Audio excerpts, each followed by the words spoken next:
अस्सलाम वालेकुम नाजरीन, खुशामदीद। प्रोग्राम है वॉक यू टॉक और मैं हूं आपकी खिदमत में हाजिर doctor Ejaz Qureshi Willing Ways के फोरम से। उम्मीद करते हैं कि आपका पिछला महीना बहुत अच्छा गुजरा होगा। पिछले महीने में काफ़ी इवेंट्स हुए। अगस्त का महीना था और पहले आई ईद उल अज़हा और उससे पहले हज और फिर उसके बाद 14 अगस्त एक्सक्यूज़ मी, और काफ़ी ढेर सारी छुट्टियां भी। और फिर उसके बाद महीना जो है कुछ इस तरह से चल रहा था कि बारिशें हो रही थी, कहीं पे फ्लड्स थे, कराची में ख़ास तौर पे, और फिर कश्मीर की टेंशन शुरू हो गई। सो काफ़ी इवेंटफुल अगस्त का महीना गुज़रा और अब जो है आगाज़ हो रहा है सितंबर का, बल्कि हो चुका है आगाज़। और ये जो महीना है इसमें अभी तक बारिशों का सिलसिला चल रहा है और हवा में नमी का तनासुब जो है वो अभी भी इतना है कि बहुत ज़्यादा मौसम जो है खुशगवार नहीं कह सकते हैं। कम से कम लाहौर में और जनूबी पंजाब में तो ऐसा ही चल रहा है। तो सितंबर का महीना जो है, जब उसकी हम बात करते हैं तो वो एक फ़िल्म थी बड़ी मशहूर, कम सितंबर। उसमें रॉक हडसन था और सोफिया लोरेन थी। सो बड़ी ज़बरदस्त मज़ेदार मूवी थी, उसका एक गाना भी बड़ा मशहूर था। तो सितंबर का महीना जो है उसके मुतालिक मैं किसी से बात कर रहा था तो उन्होंने कहा कि 1965 में सितंबर में जब पाकिस्तान और हिंदुस्तान की जंग हुई तो 6 सितंबर जब पाकिस्तान और इंडिया का क्लैश शुरू हुआ 1965 में, तो वो कह रहे थे कि इतनी सर्दी थी, सितंबर में इतनी सर्दी हुआ करती थी कि हम अक्सर ये गुमान करते थे, सोचते थे कि हमारे जो फ़ौजी हैं वो ट्रेंचेस में और मोर्चों में कैसे खुली फ़िज़ा और खुली आबो हवा में किस तरह से मैनेज करते होंगे। तो मौसम कितना बदल गया है कि अब सितंबर में सर्दी कहीं दूर दूर तक नज़र नहीं आ रही। इसके अलावा मैं किसी से बात कर रहा था तो वो कहने लगे कि ये अभी भादों का महीना चल रहा है। भादों उसको कहते हैं कि सावन और भादों। भादों में बारिशें होती रहती हैं। सो भादों का महीना तकरीबन वस्त में सितंबर के ख़त्म होगा तो फिर मौसम में तब्दीली आएगी। इधर सितंबर का आगाज़ इस तरह भी मुनफरिद हुआ कि यकुम सितंबर ही को यकुम मुहर्रमुल हराम भी हो गई। सो ये जो नया साल है, हिजरी साल, ये भी यकुम सितंबर को शुरू हुआ। सो उम्मीद करते हैं कि ये हिजरी साल मुसलमानों के लिए ख़ास तौर पे और इंसानियत के लिए अमूमी तौर पे बहुत ही बेहतरीन साबित होगा। आज के प्रोग्राम में जहाँ पे हम और बातें करेंगे, आपसे भी मैं ये दरख्वास्त करूँगा कि जो लोग प्रोग्राम देख रहे हैं वो ज़्यादा से ज़्यादा जौक दर जौक पूरे ज़ौक शौक से अगर कोई सवाल, अगर कोई कमेंट करना चाहें तो ज़रूर करें। आज के प्रोग्राम में हम जो बात ज़ेरे बहस लाना चाहेंगे वो ये है कि हमारी कामयाबी, खुशियाँ और खुशगवार ताल्लुकात का इन्हिसार किन बातों पे हो सकता है।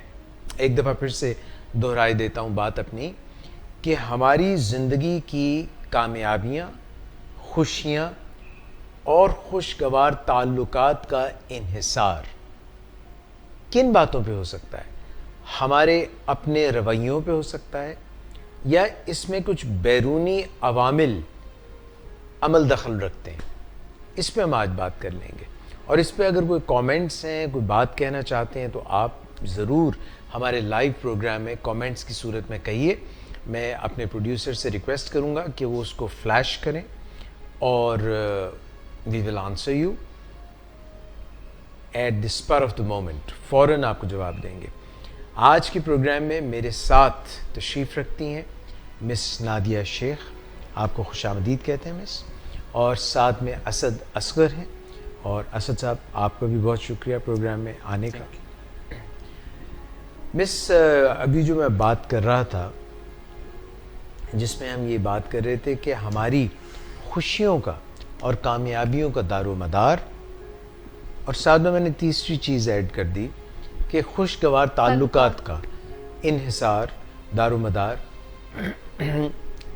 लोगों के ऊपर होता है, आपकी अपनी सोच, हालात के ऊपर होता है, किन बुनियादों पे होता है? आपकी सोचों पे होता है कि आप कैसा महसूस करते हैं अपने बारे में, लोगों के बारे में, अपने एनवायरनमेंट के बारे में, और क्या असर लेते हैं, और फीलिंग्स क्या हैं आपकी बेसिकली, आपके आपके अकायद क्या हैं चीज़ों के बारे में, आपके ख़यालात क्या हैं, आपके नज़रियात क्या हैं। ठीक है, इन्वायरमेंट, लोग, हालात आपको इफ़ेक्ट ज़रूर करते हैं, मगर नेसेसरीली ज़रूरी नहीं है मतलब कि आप उससे सैड भी होते हो। मैंने बहुत सारे लोगों को देखा है जो कि इथोपिया के, अगर हम एग्जांपल लें, ऐसे कोई एक है ना जगह जहाँ पे लोग अफ्रीका में बहुत वहाँ पे गुर्बत के हालात हैं, मामलात हैं, टेक्नोलॉजी नहीं होगी ऑब्वियसली वहाँ पर, इलेक्ट्रिसिटी भी नहीं होगी, सहूलतें नहीं होंगी वहाँ पे। तो मैंने वहाँ पे मुख्तलिफ सोशल जाने का इत्तेफाक हुआ, जाने का इत्तेफाक तो नहीं हुआ, लेकिन क्योंकि दुनिया ने इतनी तरक्की कर ली है कि देखने को मिलता रहता है कि क्या हो रहा है, कहाँ पे क्या हो रहा है, क्या नहीं हो रहा। तो मैंने हमेशा उनको स्माइल करते हुए देखा है, छोटे छोटे बच्चों को, इवन दैट उनके पास क्योंकि टेक्नोलॉजी नहीं है, तो मैंने कुछ इमेजेस ऐसी भी देखी हैं कि जिसमें वो उन्होंने बॉटल्स को तोड़ ताड़ के जूते बनाए होते हैं, और फिर वर्चुअल सा ही कोई मोबाइल बनाकर ऐसे ही सेल्फी ले रहे होते हैं, और इतने खुश होते हैं, स्माइल होती है, द रियल स्माइल उनके फेसेस पे होती हैं, रियल स्माइल्स। तो वो कहाँ से आती हैं? वहाँ पे एक दफ़ा गालिब गए। अच्छा, गालिब का पता है ना आपको? मिर्ज़ा गालिब, शायद मिर्ज़ा ही थे, क्या वो गालिब जो गालिब आना होता है? मगर मतलब एक दफ़ा मिर्ज़ा गालिब ही होंगे। अच्छा, वो जाने का उनका इत्तेफाक हुआ। तो उन्होंने जब इन सब बच्चों को देखा, जो आप बात बिल्कुल दुरुस्त फरमा रही हैं कि एक मेक बिलीफ की दुनिया होती है, एग्जैक्टली, एक तसव्वुराती दुनिया होती है जो हकीकत नहीं होती, मगर होता ये है कि जो बच्चे होते हैं वो तख़य्युलात की दुनिया में, कहानियों की दुनिया में आम सी चीज़ों को पर लगा लेते हैं, और उनके ख्वाबों में, उनकी कहानियों में वो चीज़ें रियल समझते हैं। उनको कोई सिखाता तो नहीं है कैसे? नहीं सिखाता, खुद से, उनके सोचों से वो खुद, मतलब अपनी फीलिंग्स जैसे के साथ। एक खुद होता है ना, हाँ। उसी तरह वो बच्चे खुद होते हैं, खुद से वो ऐसी तसव्वुराती दुनिया बना लेते हैं, और ये बड़े जूझू हम होते हैं। हालांकि वो कहते हैं कि हर इंसान के अंदर एक बच्चा होता है, और इसका ताल्लुक जो है मर्द और औरत से कोई मुस्तस्ना नहीं है, मतलब दोनों में हो सकता है बच्चा। तो वो ऐसा समझते हैं कि जो बच्चे बड़े होते हैं उनमें ये जो मेक बिलीफ की और सोच की दुनिया है वो मान कहीं पड़ जाती है। जो गाना याद आ गया ना कि दिल तो बच्चा है, उससे मुझे ये बात कनेक्ट मैंने की। तो वक्त के साथ साथ जो है ये जब खो जाते हैं, हमारे ख्वाब खो जाते हैं, कहानियाँ खो जाती हैं, हम बड़े रियलिस्टिक हो जाते हैं। कहने को तो ये बहुत अच्छी बात है कि बंदे को रियलिस्टिक होना चाहिए, मगर कहीं वो जो आप बात कर रही हैं कि वो इथोपिया के बच्चे वो पहन के जूते उसके बना के, और वो बोतल जो है पानी भर के उसमें छत में लगा लेते हैं, तो उसमें जो रोशनी आती है उसी से वो कुमकुमे जल उठते हैं उनके। तो मिर्ज़ा गालिब जब वहाँ पहुँचे तो वो कहने लगे कि मुश्किलें इतनी पड़ी मुझ पर कि आसान हो गई। वाह वाह वाह। यानी इतनी मुश्किलें जब पड़ती हैं इंसान के ऊपर, तो या तो इंसान की सिट्टी गुम हो जाती है, या वो अपने आप को जज्बाती तौर पे इतना मजबूत कर लेता है। जैसे कि आपने देखा होगा कि ख़वातीन हैं, वो रो भी सकती हैं, मगर जज्बाती तौर पे कई ख़वातीन जो हैं वो मर्दों से ज़्यादा स्ट्रॉन्ग होती हैं। देखिए, रोने धोने को ना समझिए आप, क्योंकि रोना जो है वो तो ऐसे है जैसे एक सिलेंडर हो भरा हुआ गैस का, तो आपने देखा है कि उसके ऊपर एक ऐसी चीज़ लगाई होती है जहाँ से प्रेशर रिलीज़ कर लेते हैं। तो ख़वातीन भी और मगरमच्छ भी वो कई दफ़ा जब बहुत ज़्यादा गमगीन हो जाते हैं तो उनके आंसू निकल आते हैं। जब टू मच प्रेशर हो जाता है तो वो आंसू जो टिप टिप टिप गिरते हैं, मैंने इसलिए जिक्र किया कि मगरमच्छ की भी जिंदगी आसान मत समझिए आप, वेरी डिफिकल्ट लाइफ। क्योंकि उसमें क्या होता है कि जब आप दरिया में रहते हैं तो मगरमच्छों से बैर नहीं ले सकते, क्योंकि वो उनके बड़े बड़े जॉज होते हैं और वो जब ऐसे बंद करते हैं तो किसी भी चीज़ को खा सकते हैं। खवातीन का मामला अलग है, उनके बड़े बड़े जॉज नहीं होते, मगर जुबान अल्लाह ने दी हुई है तो उनको वो उसकी ज़रूरत नहीं होती ना, मगरमच्छ वाली मैं बात कर रहा हूँ। मर्दों की भी होती है ज़ुबान, मगर खवातीन की ज़ुबान जो है उसमें बहुत तासीर है, पुरअसर ज़ुबान है। तो मिर्ज़ा गालिब जब वहाँ गए इथोपिया में तो वहाँ पे खवातीन भी थी। जाहिर है जहाँ पे इंसानियत है वहाँ पे मर्द ज़न दोनों होंगे।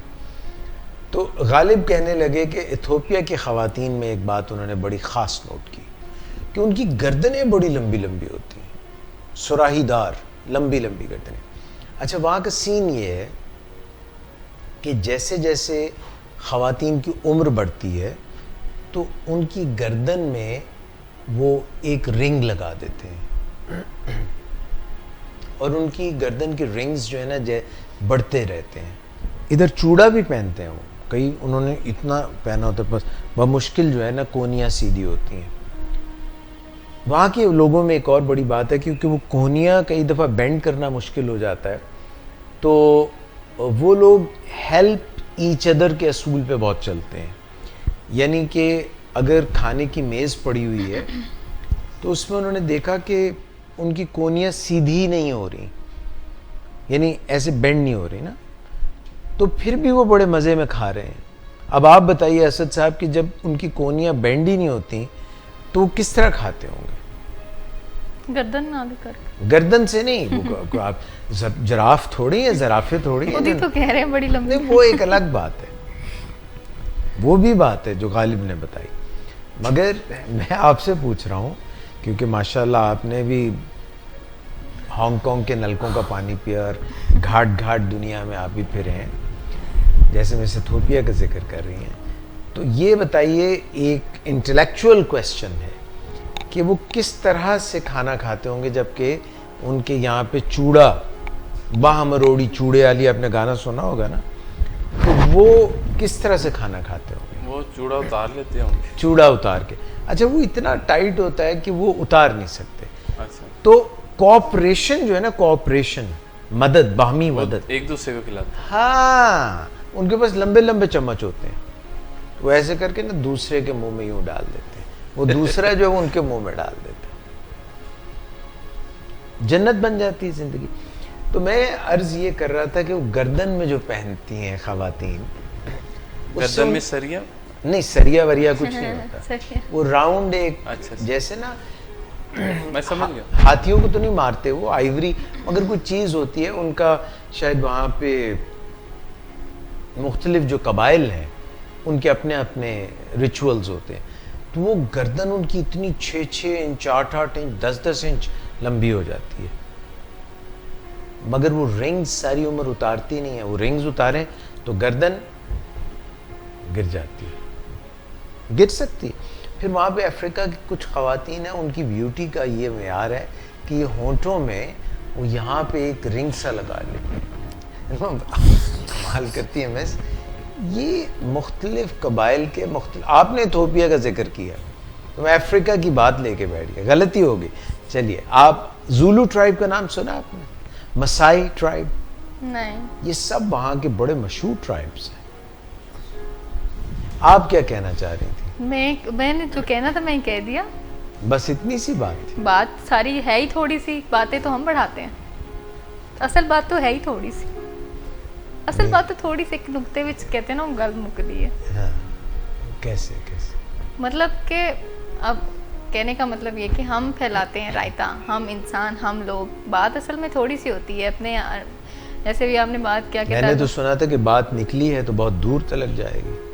वो बात अगर- चल निकली है तो बहुत दूर तक। मुझे इसका मतलब नहीं पता वैसे, लेकिन जो मैं बात करी थी वो ये थी, आपने कहा था कि खुशगवार ताल्लुकात हमारी खुशी का इन्हिसार, और क्या, कामयाबी का, खुशी का, और ताल्लुकात बाहमी। तो इसका ताल्लुक सारा हमारे अपने इसका जो ये डिपेंड करता है कि हम क्या सोचते हैं, हमारे थॉट्स क्या हैं, बिलीव्स क्या हैं, नज़रियात क्या हैं, हमारे अकायद क्या हैं, हमारी लर्निंग कैसे हुई है, हमारे माहौल जैसे आपने कहा कि क्या खुशी उस पर डिपेंड करती, तो मे बी, लेकिन ज़रूरी नहीं है आप अपने आप को ट्रेन कर सकते। आपको अच्छा माहौल नहीं मिला तो आपके पास ब्रेन है, दिमाग है आपके पास, आप स्टडी कर सकते हैं, आप सीख सकते हैं चीज़ें, स्किल सीख सकते हैं, उससे आपकी ज़िंदगी मेरा ख्याल आसान हो जाती है, अपने लिए भी दूसरों के लिए। बातें ही हैं ऐसे। है आपको नहीं लगता कि सिर्फ मैं तो किसी को कभी कोई तकलीफ नहीं थी, मुझे ऐसे I feel that from the core of my heart. मुझे याद नहीं पड़ता कि किसी को वो माइक को नहीं छेड़ना। किसी को मेरी वजह से कोई प्रोड्यूसर खास साहब माइक को छेड़ रही हैं ये बात। किसी को मेरी वजह से कोई खास कभी तकलीफ हुई हो या कोई आम तो हुई है ना। नहीं, मुझे आई डोंट थिंक सो। देखिए इंसान जो है जब कोई भी किताब पढ़ता है ना, अगर उसको किताब को बहुत करीब कर लें तो हरूफ नज़र नहीं आते हैं। खुद से ये कहना कि मेरी वजह से किसी को तकलीफ नहीं हुई, ये ऑथेंटिक बात नहीं है।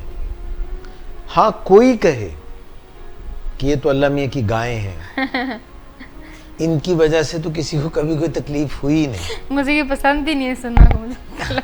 अच्छा नहीं, मैं ऐसे उर्दू जुबान में बोला है, गालिब ने नहीं कहा होगा, किसी और नसर निगार ने कहा होगा, मैं भी हम भी किसी लड़की को वही कहे कि इब्ने इंशा ने कहा हो। अच्छा देखिए मिस, ये अरूज इब्रार साहिबा आई हैं, कहती हैं children are always happy as they don't have responsibilities on their shoulders. तो इनका कहने का मतलब है कि जो रिस्पॉन्सिबिलिटीज़ होती हैं वो आपको परेशान करती हैं या आप उससे नाखुश होते हैं। मुझे तो लगता है रिस्पॉन्सिबिलिटीज़ जब आप लेते हैं फिर उनको पूरा भी करते हैं तो आपको खुशी मिलनी चाहिए। Okay, it's a good point of view. मैं तो ये सोचती हूँ, अगर आप रिस्पॉन्सिबल पर्सन हैं वो कहते हैं कि I am a very responsible तो पर्सन। फिर आपको रिस्पॉन्सिबिलिटीज़ पूरी करने की कोशिश करनी चाहिए। If you are doing that you must be happy in your life. वो कहते हैं कि I am a very responsible person, whenever something goes wrong in my house I am held responsible। मैं बहुत ही जिम्मेदार आदमी हूँ, जब भी कोई चीज मेरे घर में खराब होती है तो मैं समझता तो हूँ जिम्मेदारी मुझ पे आयद होती है। इसको दोनों तरह से लिया जा सकता है, उसने किया हो या फिर उसको ठीक करने की जिम्मेदारी भी उसकी हो सकती है। ये देखिए ना, ये देख कितनी आपने प्यारी बात की है कि अगर इसमें बहुत नुक्ते की बात, वो जो नुक्ता आप कह रही थी ना, ये वही नुक्ता है कि अगर बच्चे जो हैं वो इसलिए खुश रहते हैं कि उनके ऊपर कोई जिम्मेदारी नहीं होती, तो उनको मौजें करने दो, ठीक है ना, जिम्मेदारी होगी ना वो कोई परेशान होंगे। यानी जिम्मेदारी जो है वो इंसानों को परेशानी की तरफ ले जाती है। मुझे इस वक्त स्कूल के लिए जागना है, मुझे होमवर्क करना है, मुझे जो है मैनर्स के साथ बात करनी है, मुझे जो है इस तरह से इंटरेक्ट करना है, ठीक है ना जी। तो जब बच्चों को हम छोड़ देते हैं कि मौजे मारो, जैसे इथोपिया में इथोपिया के बच्चे जो हैं वो वैसे ही जो है नंगे ही ना हो तो खुले तो खाओ। आपकी इस चीज़ से एग्री कर रहे हैं कि रिस्पॉन्सिबिलिटीज़ जो हैं वो इंसान को परेशान करती हैं? नहीं, मैं एक बात पॉइंट ऑफ व्यू बता रहा हूँ, जिस तरह उरूज इब्रार साहिबा ने कहा है, तो कोई रिस्पॉन्सिबिलिटी नहीं। वो आपने गांव में बच्चे नहीं देखे, भैंस भी कोई कपड़े नहीं पहने हुए, बच्चा भी ऊपर बैठा हुआ गन्ना खा रहा है, उसने भी कुछ नहीं पहना हुआ, भैंस भी उसी गई भैंस पानी में और वो बच्चा भी उसी तरह। अच्छा, अब लोग जो हैं बड़े बड़े जाके मड बाथ लेते हैं, सॉरी, मड बाथ, जिस्म को गंधक के पानी से धोते हैं। For what?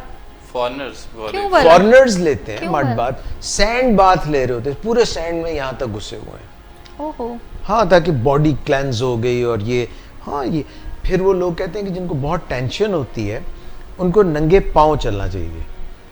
सुबह सुबह सुबह सुबह लोग नंगे पाँव वो चलते तो हैं। समझ में आती है कोई बात। हालांकि अगर जो है वो एक खातून थी, वो नंगे पाँव चल रही थी इसी तरह, तो उनके जो है दिल में कांटा सा चुभ गया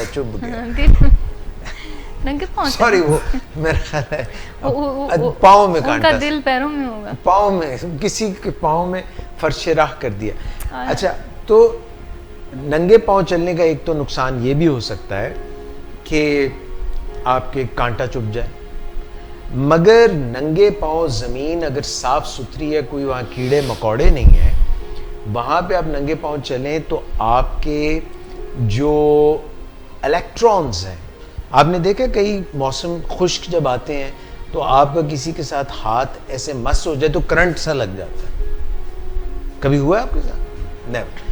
आपने किसी लॉक खोलने के लिए या कहीं पे हाथ लगाया इसको दरवाजे को तो एकदम करंट सा लगता है, स्टैटिक उसको कहते हैं। आपके साथ हुआ कभी? पड़ा कभी करंट आपको?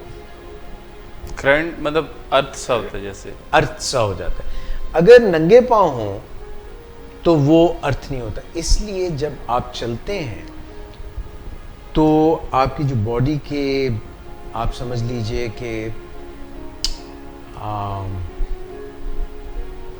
अर्थ हो जाते हैं, so that can help you.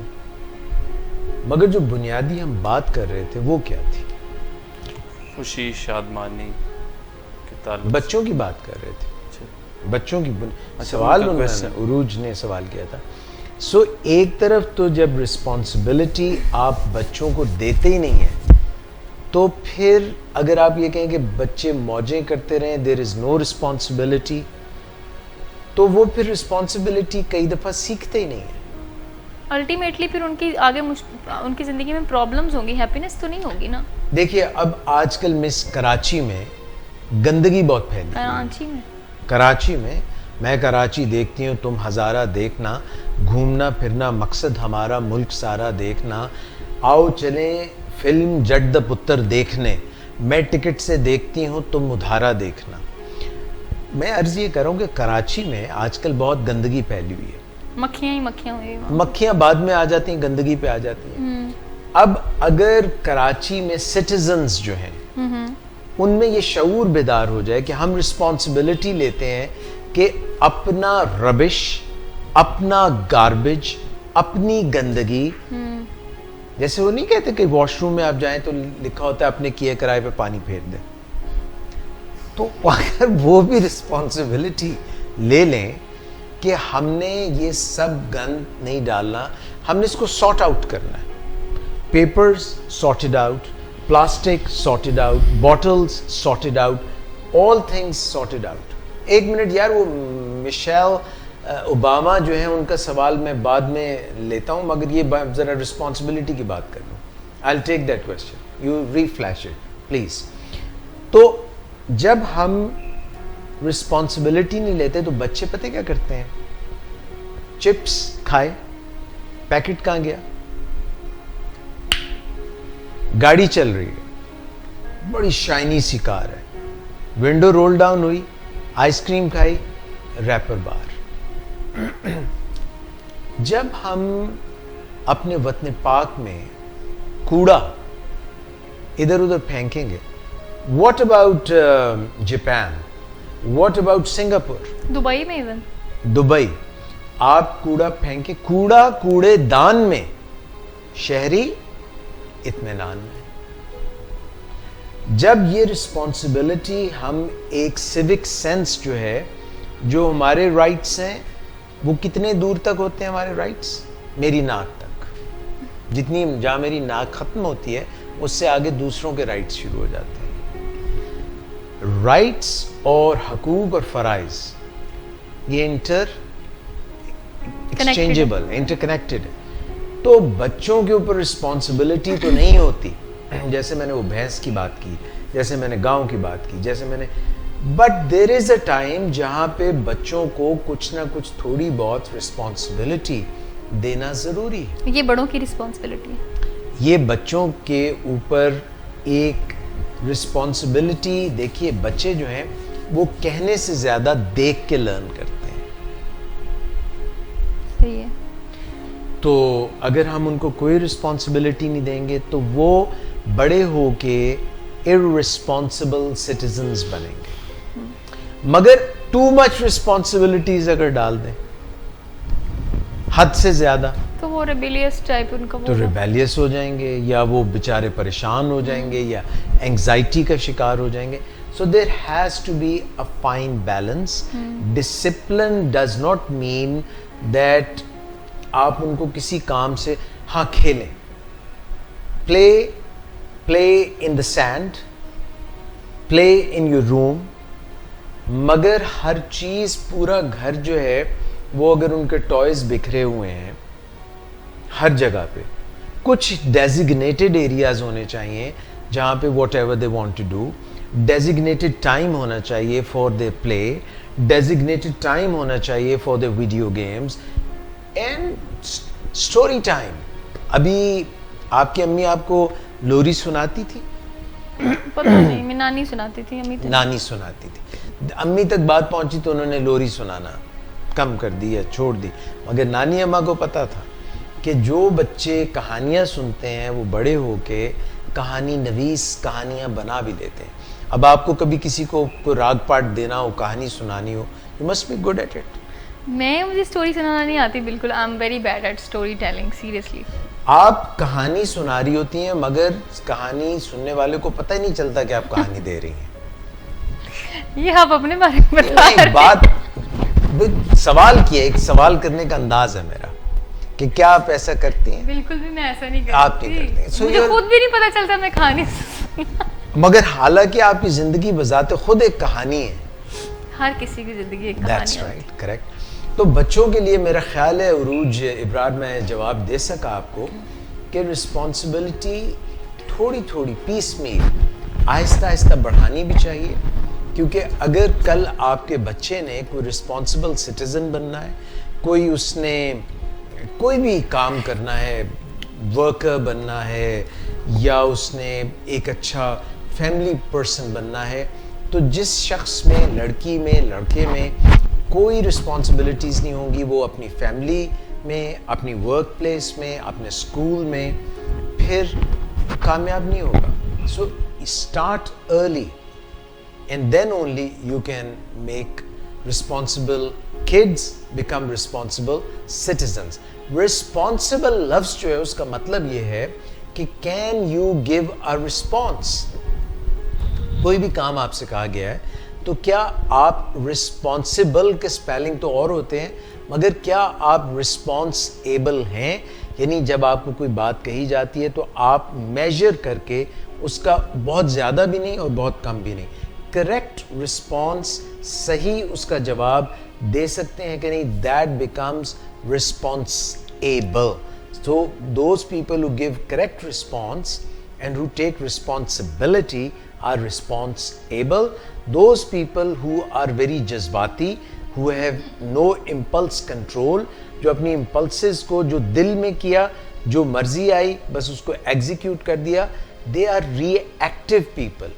जो रिएक्टिव पीपल होते हैं, उस ये जो कहते हैं ADHD, इन बच्चों को क्या मसला होता है, अटेंशन उनकी किसी एक जगह पे टिकती नहीं है, थोड़ा सा अटेंशन स्पैन होता है और वो एकदम कहीं कभी इधर कभी उधर कभी उधर. मरकूज करना, फोकस करना चीज़ के ऊपर और इम्पल्स ग्रेटिफिकेशन को रोकना, यानी अगर कोई मर्जी आ गई, कोई ख्याल आ गया आइसक्रीम खानी है, फौरन करके छोड़ना है. खुद बुद लग जाती है, जैसे हम खुद और खुद का जिक्र कर रहे थे, तो खुद बुद लग जाती है कि बस ये करके छोड़ना है. नहीं, उसको थोड़ी देर डिले करेंगे तो हम जिंदगी में कामयाब होंगे. जो बिजनेसमैन होते हैं, CEOs होते हैं, ट्रेडिंग जो करते हैं, they have to learn to gauge their impulses. So impulse gratification है कि फौरी कर लें, रिस्पॉन्सिबिलिटी ज़रूरी है, रिएक्शन जो है उसको थोड़ा डिले करना बहुत ज़रूरी है. ये तभी आएगा जब हम रिस्पॉन्सिबिलिटी सीखेंगे. प्रोएक्टिव फिर एक और गेम शुरू हो गई. हाँ, प्रोएक्टिव तो ये है ना कि आप एक्शन से पहले प्रो हो जाएं.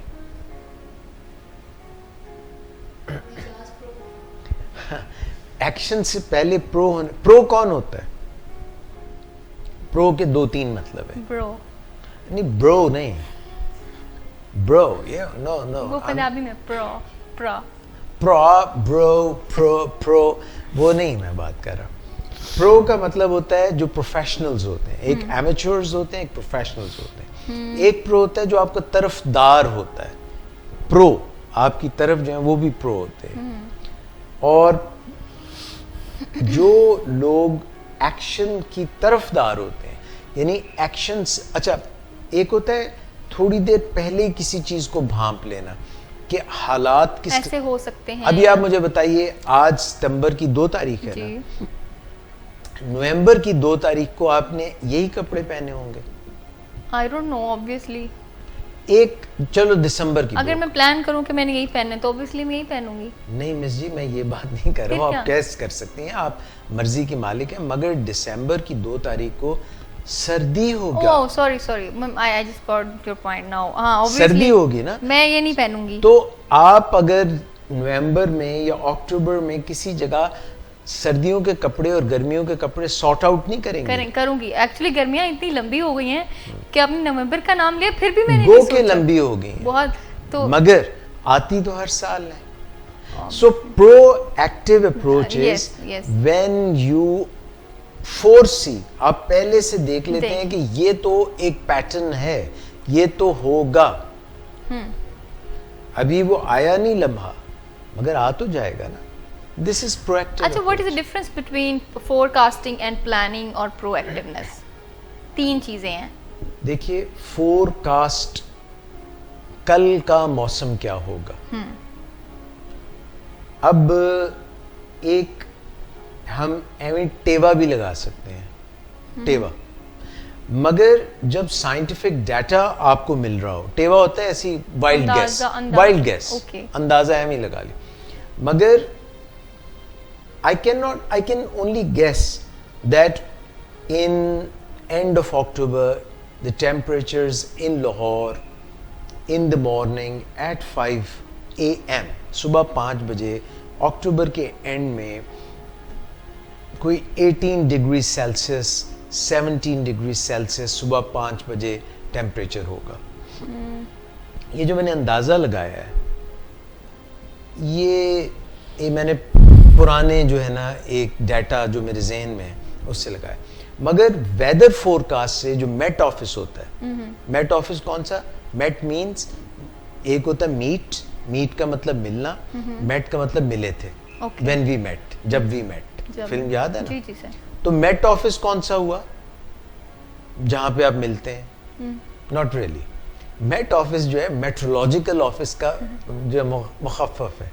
ओके। तो मेट मैं ऑफिस, वो सोचना शुरू हो गई थी, अच्छा ऐसा भी कोई ऑफिस होता है। मेट्रोलॉजिकल ऑफिस वो होता है जहाँ पे मौसम, महकमा मौसमियात, ओके। उनके पास डाटा होता है, वो उस डाटा की बुनियाद पे आपको बताते हैं। फिर उनके पास ऊपर क्या होता है? वो सैटेलाइट। सैटेलाइट।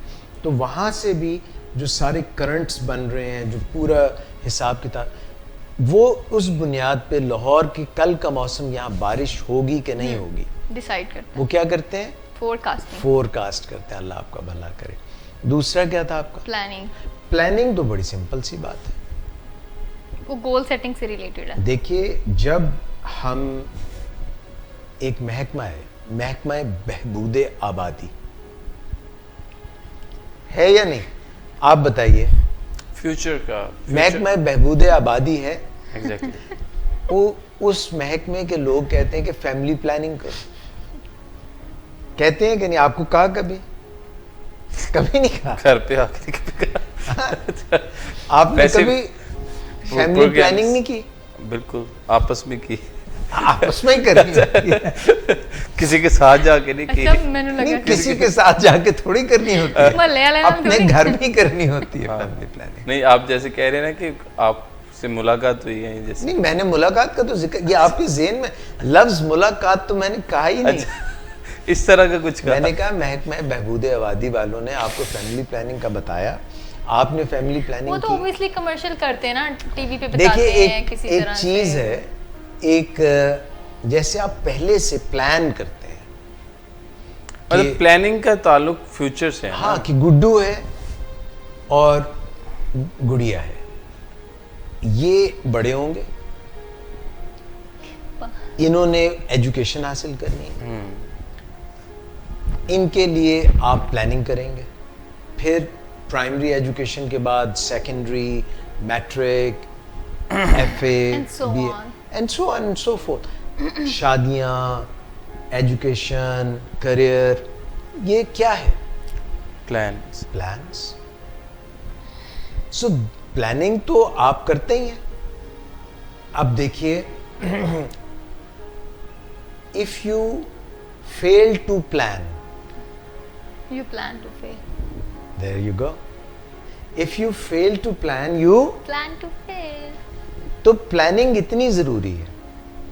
सो प्लानिंग करना, फोरकास्टिंग करना, प्रिडिक्ट करना, जो शवाहिद हमें नजर आ रहे होते हैं, मामलात नजर आ रहे होते हैं, उनकी बुनियाद पे आप प्रिडिक्ट करते जैसे हैं। किसी के बारे में हम प्रिडिक्ट कर लेते हैं उसके बिहेवियर्स की बुनियाद पे कि फ्यूचर में ये इंसान आपके साथ कैसा बिहेव करने वाला है, ओवरऑल इसका क्या, लाइक जैसे अभी यहाँ पे कुछ स्वभाव क्या होगा। एडिक्ट्स होते हैं, जैसे हमें उनके बिहेवियर से जब वो आउटडोर होते हैं तो कुछ कुछ पता लग रहा होता है ना कि ये बंदा इतने डेज कंप्लीट अब एक आदमी है वो सिगरेट पी रहा है, चेन स्मोकर है, प्रेडिक्शन क्या है कि जब वो 20 साल सिगरेट पी लेगा तो रात के वक्त उसके घर में कोई चोर आएगा? सॉरी, रात के वक्त उसके घर में कोई चोर आएगा? सिगरेट और चोर का क्या भाई वो सारी रात खांसता रहेगा, वो कहता है अभी उठ के बैठ जाएगा, नींद उसको आएगी नहीं। Okay. तो चोर ने वहां पे क्या करने आना? लॉजिक। तुम प्रिडिक्टेबल है ना बिहेवियर। मगर दूसरी तरफ ये है कि उसके घर में शायद जो चीजें हैं वो कम हो जाए, क्योंकि वो सब कुछ सेहत क्या के पता हाथों। वो क्या पता वो सिगरेट की वजह से ड्रग्स में चला जाए और ड्रग्स में जाने की वजह से वो अपने घर की सारी चीजें, प्रॉपर्टीज एंड ऑल दैट सब वो देखिए, gambling करना जब शुरू कोई कर बंदा देना। बहुत ज्यादा सिगरेट पिएगा तो उसको COPD यानी कि उसको बहुत सारी सांस की बीमारियां हो जाएंगी। बड़े बड़े लोग जो सिगरेट पीते थे, सिगार्स पीते थे, जब टीबी का इलाज नहीं था तो उनको टीबी हो गई। ओह, तो प्रिडिक्टेबल है, हम बता सकते हैं, Precautions ली जा प्रिकॉशन लेनी चाहिए। तो ये आपके सवाल का जवाब आ गया। अपना वो क्या था सवाल दूसरा? एक और शुमाइल का मिशेल। मिशेल सुहेल है, ओबामा नहीं है। अच्छा। कहते हैं एप्रिसिएशन कितनी ज़रूरी होती है एक रिस्पॉन्सिबल इंसान के लिए। अच्छा, रिस्पॉन्सिबल हो या इररिस्पॉन्सिबल हो, एप्रिसिएशन तो ज़रूरी होती है। अगेन बैलेंस जो है, आपने कभी मोटरसाइकिल चलाई? यस चलाई मोटरसाइकिल? जी, माशाल्लाह माशाल्लाह। लाइसेंस है आपके पास? लाइसेंस तो नहीं है लेकिन मैं चलाई नहीं, है। लाइसेंस टू किल की बात कर रहा लाइसेंस तो खैर हूं। है? नहीं you don't have the license नहीं, टू? अब लूंगी।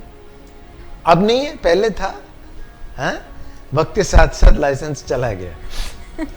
मुझे आपकी बात समझ नहीं आई अच्छा, exactly चलिए, क्या छोड़िए। कह रहे हैं। अच्छा छोड़िए। नहीं नहीं, लाइसेंस के बगैर तो मोटरसाइकिल नहीं चला सकते ना। सर मैं वैसे घर के गली मोहल्ले में अच्छा, चलाई, घर जैसे की main घर के- में चलाती नहीं? घर में भी, और मैं जब छोटी थी आई वाज लाइक, तो मैं साइकिल वगैरह भी चला लेती थी, बाइक भी चला लेती थी, और हमेशा आगे आगे होती थी सबसे। Very और मेरा हमेशा मुकाबला लड़कों का होता था और मैं लड़कों से आगे होती मोटरसाइकिल चलाने में व्हीली मारी आपने कभी? थी। वो कभी नहीं किया ऑल्दो, क्योंकि वहाँ पे जहाँ मैं रहती थी इट वाज वेरी लाइक एक देहाती इलाका था, तो वहाँ पे इतनी अच्छी रोड्स नहीं थी कि आप वहाँ पे, तो ये पुरानी बात है। ठीक हो गया। अच्छा मिस, मैं ये अर्ज कर रहा था कि जब भी हम किसी भी शख्स को, देखिए आपको गाने का शौक हुआ, आप गाना अच्छा गाती हैं, तो कहीं ना कहीं कोई ना कोई ऐसा होगा जिसने आपको कहा होगा कि भाई कुड़िए तू चंगा गा लेनी है। ऐसा कभी किसी ने कहा? सब कहते हैं। सभी कहते थे।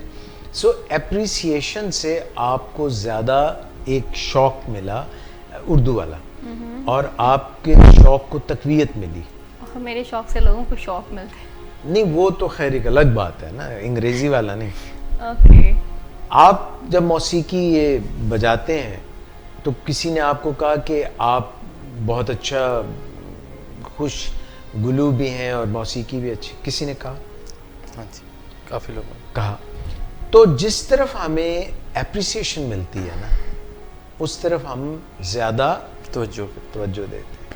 अच्छा, जिस तरफ appreciation is like oxygen for everybody. Like अगर आप किसी को अप्रिशिएट कर रहे हैं अपने किसी जेस्चर से या बात से या एक्सप्रेशन से, तो obviously it makes you feel like alive. या आप सोचते हैं कि यार ठीक है, मुझे परसू करना चाहिए इसको। अगर डिस्करेज करेंगे, ऑब्वियसली कुछ लोग क्रिटिसिज्म को इतना सीरियसली ले लेते हैं कि वो अपना पैशन ही छोड़ देते हैं, और फिर जो उनको आता होता है वो भी भूल जाते हैं।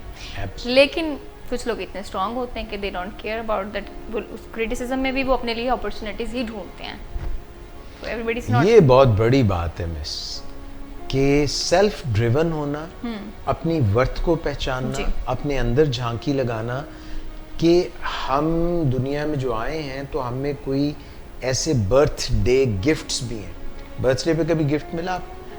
हाँ, मिला। आपको मिला? कभी ऐसा हुआ हो कि एक बर्थडे पे गिफ्ट आया बड़ा अच्छा शाइनी सा, और आपने उसको अनरैप करके खोला ही ना हो और देखा ही ना हो कि इसके अंदर है क्या? वो तो फिर उसका मकसद ही फौत हो जाता है। हो गया ना मतलब मकसद। क्या फायदा हुआ? इसी तरह से हर शख्स के अंदर अल्लाह मियां अताए अजीज होती है, मगर वो अताए अजीज जो है, वो जाने मता जो है, मताए जान जो है, वो तब बात बनेगी जब हम उसको इस्तेमाल करेंगे। चलिए, जो आपका शुक्र आप बोले यार, मैं उस वक्त से इंतजार कर रहा था। टॉपिक जो आपने स्टार्ट किया था ना, ये एक्चुअली उसका जवाब है कि आपकी खुशियाँ या आपकी शादमानी जो है किसी का ताल्लुक़ से है या फिर क्या है, तो मेरे ख्याल से ये आपके अंदर है। आपकी शादमानी, आपकी खुशी आप ही के अंदर है।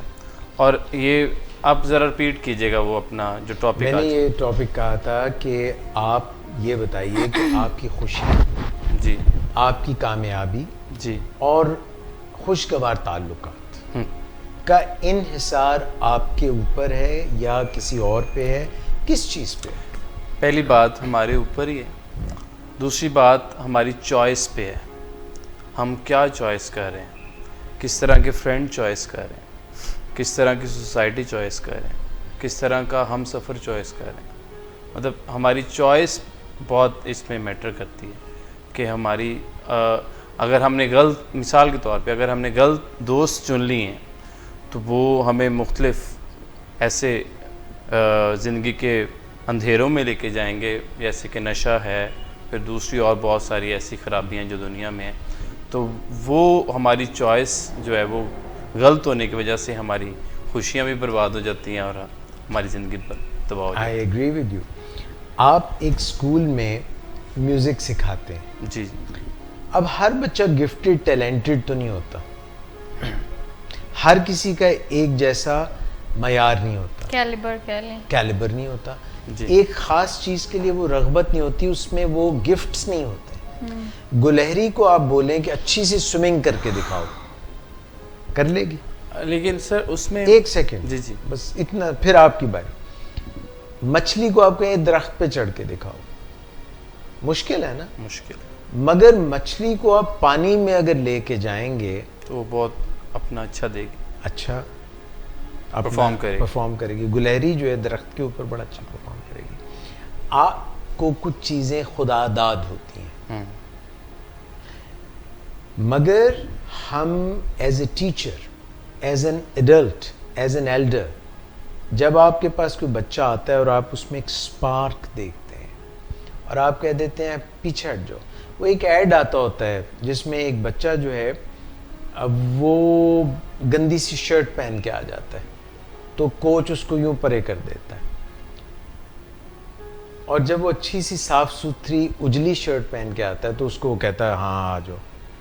कई दफ़ा आपको बज़ाहिर ऐसा लगता है कि इसमें ये टैलेंट नहीं है, मगर जब आप एक्सप्लोर करते हैं, उसको मौका देते हैं, तो आपको बहुत टैलेंट नज़र आता है। सो एप्रिसिएशन एंड चांस, जब चांस मिलना और फिर उसको एप्रिशिएट करना, उसकी तारीफ़ करना, ये बाद में होता है कि वो शख्स में इतनी फिर जज्बा, हिम्मत आ जाती है कि अगर कोई उसको एप्रिशिएट ना भी करे तो उसके अपने भी तो हाथ हैं, एग्जैक्टली तो बाद में, मगर शुरू में नहीं होता। शुरू में छोटे छोटे कदमों से कोई चलना सीखता है और अम्मी अबू कहते हैं आ जा जा जा जा जा जा, वो यूं डोलता डोलता बढ़ावा जया जोड़ा है वो आ जाता है, आप उसको पकड़ लेते हैं। अगर गिर भी जाए तो आप ये नहीं कहते ले तू तो टूर ही नहीं सकता। वो मानी कहता है तो आप कहते हो ओए मेरा बच्चा बोलने लग गया। बट बाद में हम उनसे तवक्कुआत, एक्सपेक्टेशन ज़्यादा लगा लेते हैं और उनकी छोटी सी भी चीज़ पे बजाय अप्रिशिएट करने के जब हम उनको क्रिटिसिज्म करते हैं कि यार तू इतना बड़ा हो गया तन तेनू हाली तिकर तस्मे बनने नहीं आए, या तुमसे हम ये तवक्को कर रहे थे। This is how they are stifled, यानी उनको आप एक तरह से मस्क कर देते हैं। आप कुछ कह रहे थे? हाँ जी, मैं ये कह रहा था कि आपने बिल्कुल सही फरमाया कि क्लास में सारे बच्चे जो हैं मुख्तलिफ होते हैं और हर किसी की फ़र्क सलाहियत होती है। अब कई दफ़ा पेरेंट्स पे भी ज़िम्मेदारी होती है और टीचर्स पे भी ज़िम्मेदारी होती है, जो उन्हें देख रहे होते हैं या फिर जो उन्हें गाइड कर रहे होते हैं। उनकी ज़िम्मेदारी होती है कि हमने पहचानना है, कुछ बच्चे स्पेशल होते हैं।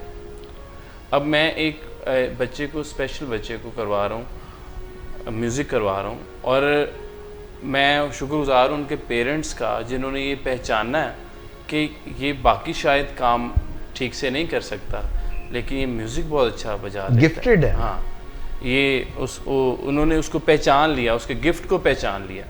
तो ये कई दफ़ा हमारी ज़िम्मेदारी भी होती है और वो म्यूज़िक में बहुत ज़बरदस्त है। फिल्म याद है तारे ज़मीं पर? जी जी बिल्कुल। उसमें वो बच्चा जो था उसको डिसलेक्सिया था। वो बच्चा जो है हरूफ जो लिखे होते थे उनको सही पढ़ नहीं पाता, उल्टे नज़र आते थे। मगर इसका ये मतलब नहीं है कि वो कोई भी काम सही नहीं कर पाता। इसी तरह जो ऑटिस्टिक बच्चे होते हैं उनका एक ख़ास जहन का एक रुझान होता है। ऑटिज्म जिनको, हाँ, ऑटिज्म जिनको होता है, they are sometimes very good with certain things like numbers, मगर क्योंकि उनको पहचानते नहीं हैं कि वो किस तरह से चीज़ों को विजुलाइज करते हैं तो वो अपना फुल पोटेंशियल पे नहीं पहुंचते। इसी तरह डाउन सिंड्रोम के बच्चे जिनको डाउन सिंड्रोम होता है उनको बिल्कुल अलग थलग कर दिया जाता है, हालांकि जिनके साथ तवज्जो के साथ काम किया जाता है, यानी वो जो भी है उसका जो मैक्सिमम पोटेंशियल है, जो मैक्सिमम सलाहियत है, उस तक तो उसको लेके जाया जाए। मिस आपने बड़ी मानी खेज मुस्कुराहट। नहीं ठीक है, आप बात करें, मैं मुझे कोई और बात पता नहीं है मुझे बात करनी चाहिए, कहना चाहिए या नहीं कहना चाहिए। अगर कोई सोच समझ के कोई गलत हुआ तो मैं उसके लिए पहले से माजरत। नुसरत फ़तेह अली खान साहब को सब जानते हैं, उनके वालिद साहब वो ज़बरदस्त गुलूकार भी और मौसीकार। क्या बात, बहुत ज़बरदस्त। और किसी ने उनसे पूछा जब नुसरत फ़तेह अली खान साहब छोटे थे तो कहते मैंने ये सुनी हुई है बात, किसी ने उनसे कहा कि आप अपने बेटे के ताल्लुक से क्या समझते हैं कि क्या बनेगा, ये क्या करेगा? वो कहता है यार मैं क्या बताऊँ, इसको अल्लाह ताला ने आवाज़ ही नहीं दी, इसकी वो आवाज़ है, इसका गला ही नहीं है, इसका गला ही नहीं है। मुझे उस शख्स ने ये बताया जो उनके साथ कीबोर्ड बजाते होते थे, नुसरत फ़तेह अली खान साहब।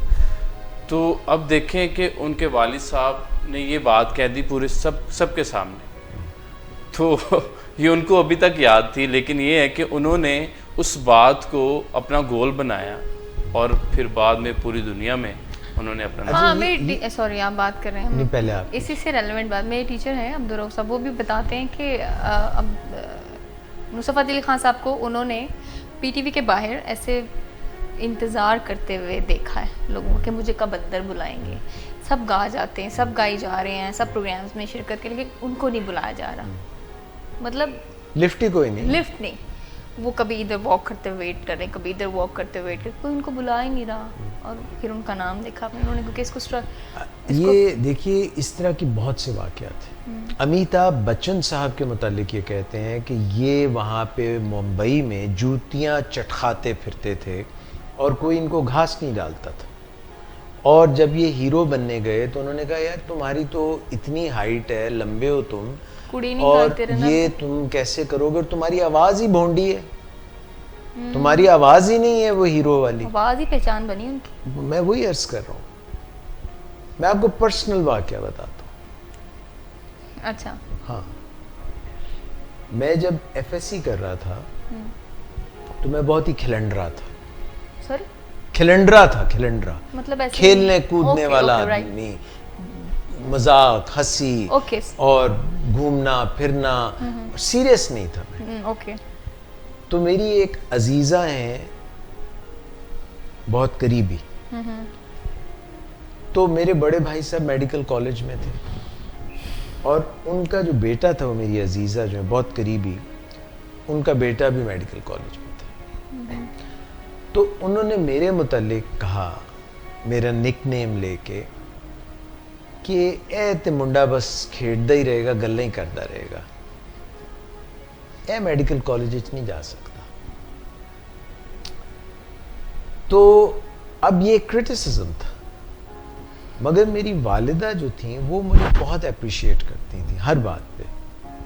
मेरे वालिद साहब बहुत क्रिटिकल थे, वो क्रिटिकल थे और बहुत एक्सपेक्टेशंस उनकी हाई थी, मगर जो चीज़ें चाहिए होती हैं, कोई भी चीज़ें जो पढ़ने के लिए, ट्यूशन के लिए और जो चीज़ें, उसमें वो पूरी करने में कोई कसर नहीं छोड़ते थे वालिद। मगर उनकी एक्सपेक्टेशंस हम दोनों भाइयों से बहुत ज़्यादा थी, हमेशा सख्ती भी बहुत करते थे, डिसिप्लिन भी उनका बहुत हार्ड था। मगर वालिदा जो थी वो हमेशा कहती थी, अगर हमें गुस्सा भी आता था, कि बेटा ये तुम्हारे भलाई के लिए कर रहे हैं। खुद भी बहुत पढ़े लिखे आदमी थे वालिद साहब, डिसिप्लिन भी बहुत थे। तो वो जो खातून थी, वो जो भी खातून थी, उन्होंने ये कहा कि ये जो है ये बिल्कुल, ये कहाँ मेडिकल कॉलेज में जा सकता है। तो इस पूरे पैरामीटर में जहाँ के वालिदा हेल्पफुल थी, वालिद डिसिप्लिनेरियन थे, अब कोई मुझे आके ये अगर बात कह रहा है तो I made it my target. उससे पहले नहीं था, मैं ऐसे मजाक में था। मैं कहा अब तो 80 रुठड़ा यार मनाना है, पावें सिर दी बाजी लग जाए। तो वो हमने फिर उसके बाद कई दफ़ा आपके लिए ये फ़ायदेमंद होती है। मैंने वही कहा कि क्रिटिसिज्म एट टाइम्स, अगर आपको बाकी चीज़ें पूरी हैं, स्पार्क है, किसी ने आपको मस्ख नहीं कर दिया, स्नब नहीं कर दिया, तो देन स्प्रिंग की तरह है। हाँ, एग्जैक्टली। आप स्प्रिंग को दबाएं, जब तक दबा के रखेंगे वो दबा रहेगा। जैसे you release it, it will be like a jack in the box. Miss, आज इसी नोट तो नहीं है, मगर बहरहाल इसी नोट पे हम अपने प्रोग्राम का इख्तिताम करते हैं। और माइक चाहिए आपको? भाई Yes. माइक इनका नहीं है। हम एक छोटी सी ब्रेक लेते हैं ताकि मिस के पास माइक आ जाए, और फिर उसके बाद मुझे इजाज़त दीजिए आज के प्रोग्राम से, वॉकियो टॉक से, डॉक्टर एजाज कुरैशी को और मिस नादिया शेख और असद असगर आपको एक अच्छे से गाना सुनाएंगे जिसकी आप धुन सुन रहे हैं, और इस धुन को आप पहचानें कि कौन सा गाना आने वाला है। टिल नेक्स्ट टाइम इंशाल्लाह फिर मुलाकात होगी। अपना बहुत ख्याल रखिएगा। और ये महीना जो है ये ख़ास महीना है, जैसे मैंने अर्ज़ किया आपसे कि मुहर्रमुल हराम का आगाज़ हो चुका है। सो इस महीने में आप बहुत अच्छी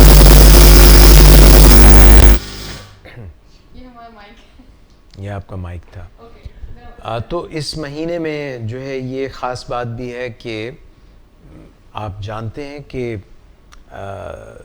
10 मुहर्रम और ये मुहर्रम के ये जो दिन गुज़र रहे हैं, ये एक अज़ीम तरीन कुर्बानी और एक शख्स की जो एक कमिटमेंट है ट्रूथ के साथ, सच्चाई के साथ, उसके लिए चाहे कितनी भी सैक्रिफाइस देनी पड़े, कितनी भी कुर्बानी देनी पड़े, ये दिन उसकी याद में है। और हर साल जब एक नया साल शुरू होता है मुहर्रमुल हराम के महीने से, तो तमाम मुसलमान इस अज़ीम शहादत इमाम हुसैन को याद करते हैं और इस चीज़ का इरादा करते हैं कि हक और सच के लिए हम चाहे जान की बाजी लग जाए, चाहे सरफरोशी हो, मगर हक और सच के सामने ये सर झुकेगा नहीं, बल्कि नेज़े की अनी पे और भी बुलंद हो जाएगा। तो ये इस सोच के साथ हम हर मुहर्रमुल हराम का आगाज़ करते हैं और उम्मीद करेंगे कि पूरी दुनिया में जहाँ जहाँ भी मुसलमान इस वक्त तकलीफ़ में हैं और इंसानियत जहाँ जहाँ भी तकलीफ़ में है, क्योंकि वो एक मुझे शायद जोश मलिह आबादी का मिसरा है कि जब इंसानियत जागेगी, समझेगी, तो हर कौम पुकारेगी कि हमारे हैं हुसैन। तो with this we will come to the end of this show. इंशाल्लाह फिर मुलाकात होगी। अपना बहुत ख्याल रखिएगा। दोबारा आपसे मुलाकात नेक्स्ट मंडे को भी होगी और दीगर भी प्रोग्राम्स होंगे। Will take a break here. बेचैनी, इसका हमें तदारक करना है जी। और दूसरी बात यह है कि हमें सेरोटोनिन को अप रखना है ताकि खुशी भी ऊपर के दर्जे पे रहे और जोश को भी पूरा रखना है ताकि ज़िंदगी का एहसास बाकी रहे। और शराब चूँकि इन तीनों किस्म के लोगों की ज़रूरत को पूरा करती है, या अगर एक ही बंदे में ये तीनों मामले हों तो इसको भी वो पूरा करती है, तो जो भी इसके चक्कर में फंसता है फिर इसका गर्विदा होकर रह जाता है और फिर कोई बात वो सुनने के लिए तैयार नहीं होता। शराब पीने के बाद जिन लोगों को मसाइल होते हैं, जिनका मेटाबॉलिज्म ख़राब होता है, वो शराब पीने के फ़ौरन बाद नहीं होते, किसी को घंटा 2 घंटे बाद होते हैं, किसी को अगले दिन सुबह जाके वो होते हैं।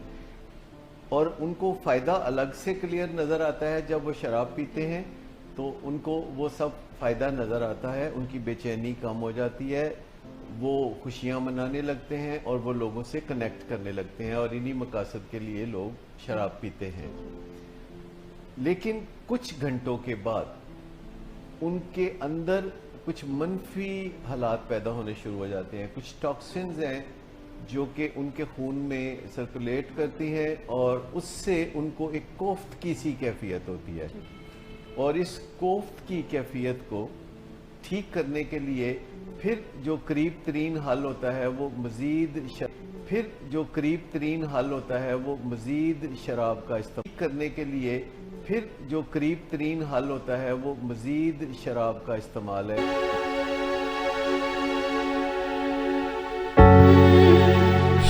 चुरा लिया है तुमने जो दिल को, नजर नहीं चुराना सनम, बदल के मेरी तुम जिंदगानी, कहीं बदल न जाना सनम। चुरा लिया है तुमने जो दिल को, नजर नहीं चुराना सनम, बदल के मेरी तुम जिंदगानी, कहीं बदल न जाना सनम। ले लिया दिल, ओ हाय मेरा दिल, हाय दिल लेकर मुझको ना बहलाना। चुरा लिया है तुमने जो दिल को, नजर नहीं चुराना सनम, बदल के मेरी तुम जिंदगानी, कहीं बदल न जाना सनम।